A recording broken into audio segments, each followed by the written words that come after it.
Tumsifu Yesu Kristo. Mungu ni mwema nyakati zote. Ndugu zangu, kama nilivyowadokeza, Dominika hii ya 14 mwaka A wa kanisa katika parokia yetu, watoto wetu waliofuata mafundisho kwa muda wa kutosha leo hii wanapokea komunyo kwa mara ya kwanza.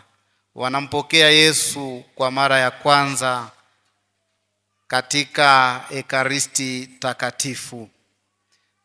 Watoto wapendwa ambao leo mnapokea komunyo kwa mara ya kwanza kabisa, nafahamu mmejiandaa vizuri. Naomba niwakumbushe tu kwamba siku ya leo kwenu ni siku ya pekee sana. Ni siku ya pekee na ni siku ya tofauti, kwa kuwa leo jambo kubwa linafanyika ndani yenu. Mnampokea Yesu, mnampokea Mungu kweli na mtu kweli katika maumbo ya mkate na divai. Ni wazi mnafahamu mnachopokea leo.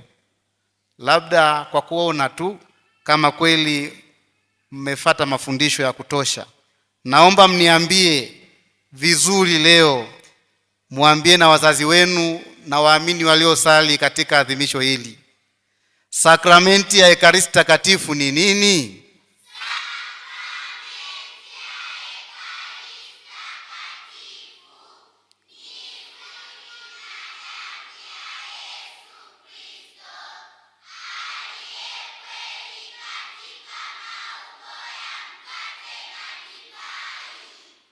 Unaona?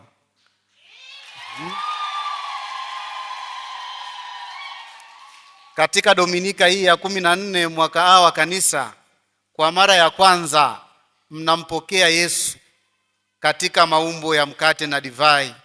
Yesu anaingia ndani mwako. Fikiria ni upendo wa namna gani! Yesu ambaye ni Mungu, Yesu aliye mkubwa, Yesu Kristu ameamua kwa upendo wake kukaa kwetu, na sio kwetu tu, anakaa ndani yetu. Mnakumbuka, aulai mwili wangu na kunywa damu yangu hukaa ndani yangu nami hukaa ndani yake. Kumbe leo hii Dominika ya 14, ninyi watoto kwa mara ya kwanza mnakaa ndani ya nani? Na Yesu anakaa ndani ya nani?